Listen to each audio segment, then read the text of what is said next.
Hello, everybody. Welcome into GSMC's Down by Contact Sports Podcast. I am your host, Jeremy Lapidus. Today is Monday, March 17th, St. Patrick's Day.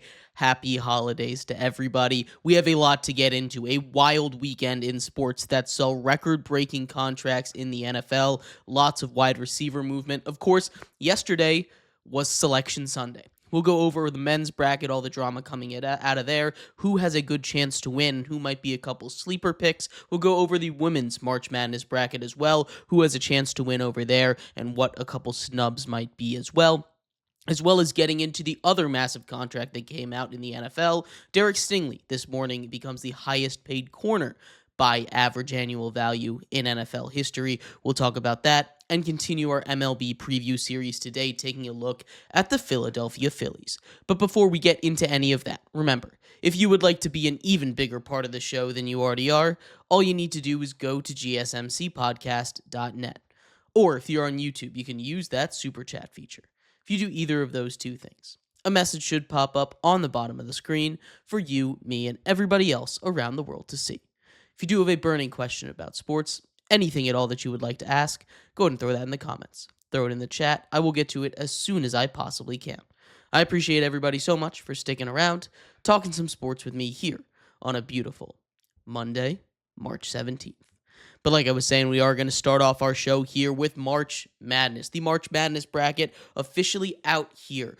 Selection Sunday was yesterday. There is a lot of stuff here. We're going to start off with the big drama. There was some drama here with the final spot in the bracket as UNC, the University of North Carolina, got the final spot in the tournament. They are going to have to play in those first four games on Tuesday and Wednesday to get into the real tournament, but they get in over a couple of teams that had a lot more going for them. UNC, one of the big arguments against them is they went 1-12 this year, 1-12 in quad one games. They played in the ACC, a tournament that a conference that just wasn't very good this year. A conference that sent three pretty solid teams in Duke, a number 1 seed, Clemson, a 5 seed, and Louisville, an 8 seed. But UNC gets in as an 11 seed, and that's a little bit wild to me. They're not a team that really deserves to get in. They got in over a team in West Virginia, who much better record against quad one. They beat a number 7 seed, Kansas, in Kansas. They beat Gonzaga, a number 8 seed, beat Arizona, a number 4 seed, and they went to overtime versus Louisville, that 8 seed, and beat a number 3 seed in Iowa State. On top of that, there's a bracket matrix that comes out every single year right before Selection Sunday. There's 111 brackets that are on there, and it's all the best bracket experts in the world. They go out there, put their brackets together. West Virginia was in all 111 of those projected brackets, while UNC was only in 27 of them.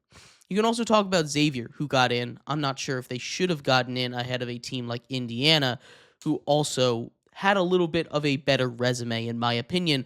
But the big one that I'm looking at and that a lot of people are looking at as a little bit of a head-scratcher is the fact that North Carolina got in. And one of the reasons why this has become such a big deal is because on the committee, the Selection Sunday committee, the ones that make the brackets, is the North Carolina athletic director. He was a chairman on the selection committee, and this is normal, right? We see this happen. This happens every once in a while, where you have an athletic director on this board. They recuse themselves from these situations. They're not part of the discussions to put whether or not their team should be put in there.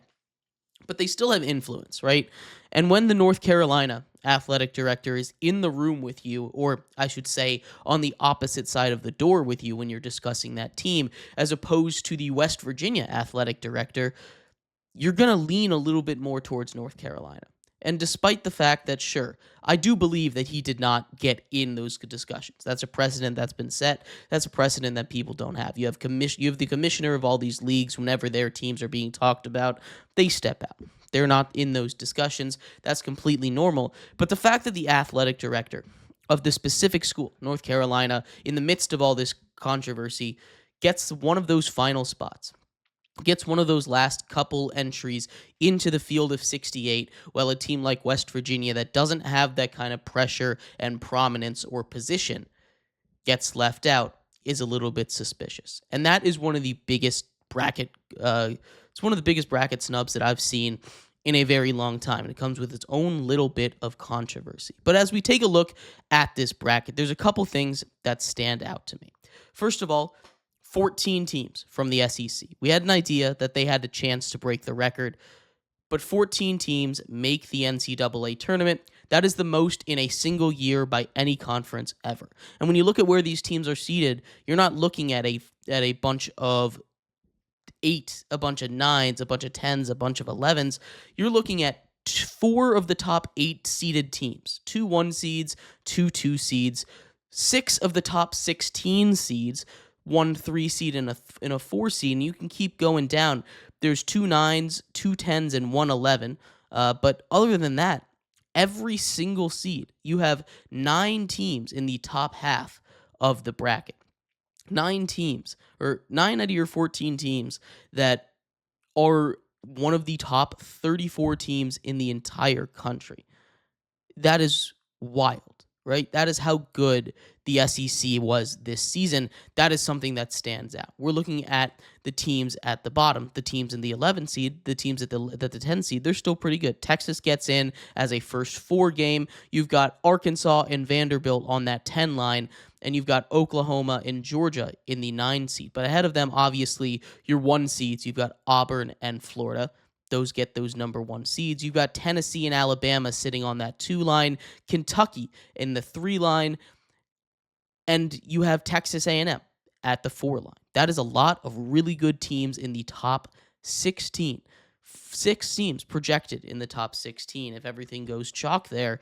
And the SEC with the most dominant season in the history of college basketball. The most teams to ever be admitted into the college basketball tournament, the March Madness tournament, ever. At 14, they had an incredible year.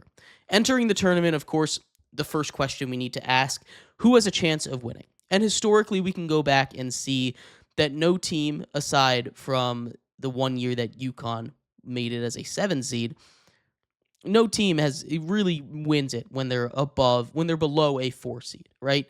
You're looking at these teams that have a real chance to win it, and of course, you're going to look at the 1 seeds. But those top 4 seeds are the ones that have the best shot entering the tournament.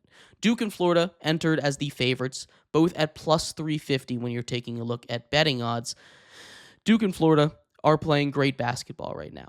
Duke is playing near perfect basketball over the last 10 games. The one issue with Duke is that superstar freshman Cooper Flagg is dealing with an ankle injury. Now, it's not supposed to be that bad, and reports are that he should be back at least for the second game of the tournament, but that is something to keep an eye on. If you don't have Cooper Flagg there, this dominance of this Duke team is hard to just keep going forever. As good as the depth is, Duke is not a perfect team. So when we look at the 1 seeds, and Auburn gets that number 1 overall seed in the tournament, gets put into that top left corner, then Duke, then Houston, then Florida, all of those teams have a great chance to win. Auburn has just been a wagon all year long. They're a team that just wins games. They kind of took a little bit of a back seat in these last couple games. They struggled into the tournament, which is not a great sign. Generally, you want a team that's hot heading into the tournament. Duke won their conference tournament even without Cooper Flagg, even shorthanded. They go out there and they win their games. They go out there and they win the games that they're supposed to. Houston and Florida, of course, have a chance as well in that number 1 seed line. But this was a year where you had 6 teams that were really vying for that 1 seed line. You add the 4 teams that already have it, and Tennessee and Alabama out of the SEC.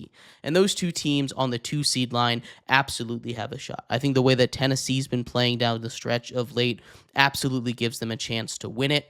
Michigan State and St. John's get the other 2 seeds. Michigan State has been amazing all year long. Tom Izzo, of course, he knows what he's doing over there. St. John's with Rick Pitino, they absolutely turned their program around. They won their first conference title in forever. They took care of business against Creighton in the finals after Creighton took down UConn. The Big East is a good conference this year, and St. John's, a weird team, but they're absolutely built to just outmuscle everybody when it comes to the tournament. At the 3 seed line, couple teams that to look out for. Texas Tech, very dangerous. I love the way that they play in that Big 12. Iowa State is playing with an asterisk. Their best player, not going to be healthy for the tournament. They're still on that 3 seed line, and they're still a dangerous team. But Iowa State, a team that was more defense than offense anyway, and losing one of their best scorers is not going to help where they stand. Kentucky and Wisconsin round out that 3 line.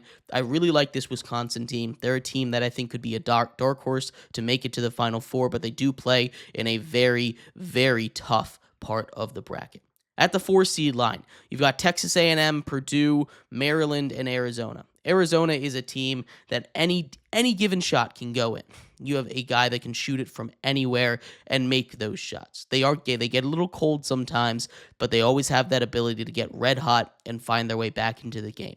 Maryland is a team that I really love. They're right near the top in scoring and defense. They play really good pace. They play together. They play smart basketball. They're physical on the glass. I love this Maryland team. They're one of those teams that I think could make a really big run when it comes to the tournament.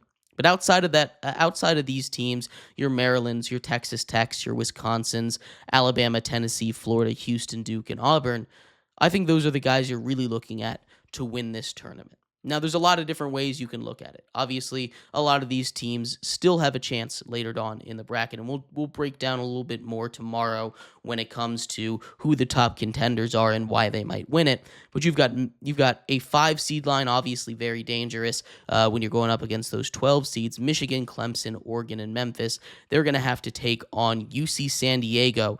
That is one of those sleeper teams, one of those upset potential Cinderella teams to look out for. They have been amazing all year long. They're playing at a level that you don't see a lot of mid-major teams get to. UC San Diego is one of those teams that I think is going to be a very, very dangerous game to play whenever you're playing one of those top seeds. Someone else that could be dangerous is Yale. They shoot the ball like nobody's business. Yale is very, very good on that 13-seed line. When you're looking at your upset bids, your upset potentials, those are the two that I'm looking at to potentially go a long way. Colorado State found their way in. They end up beating Boise State. A little bit of a bid steal there for them. Boise State still almost finds a way in. They were near that last 4 outs territory. McNeese, very good. They're back, returning basically the same team that was a very popular upset pick from last year's tournament.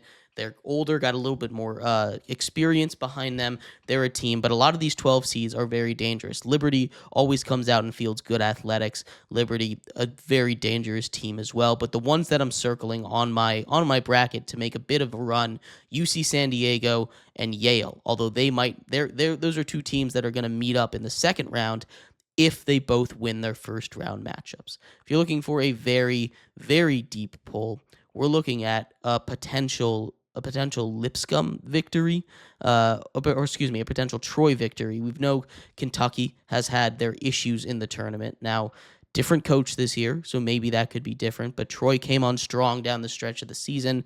Maybe if the history of Kentucky repeats, you look at them to take them out there. I don't really think that'll happen, but that's something if you're looking for a very, very deep sleeper. And Omaha. It's not a great matchup when they take on St. John's in the first round, but of all the 2 seeds, I think, and we've seen a lot of 2 seeds get upset in recent memory, I think St. John's is the one that if it was going to happen, that would be the crack in the armor. Omaha is the matchup they get. Could be a fun game over there. But overall, like I said, I think you're not going to get a winner from anyone outside of those top 4 seeds, and really we're looking at all 4 1 seeds, the SEC schools in the 2 seed line, Texas Tech, Wisconsin, and Maryland as the teams that really have a big shot to win it. But I'd love to hear your thoughts. What do you think? Who do you think is going to win the tournament? I'd love to hear your thoughts. We're going to take a quick break. When we come back, we turn our attention over to the NFL. Lots of big wide receiver news specifically. We're going to break down all of the wide receiver news. We're going to talk about what it means for the Bengals, for the Seahawks, as they have made new additions to their roster. We'll be right back here on GSMC's Down by Contact Sports Podcast.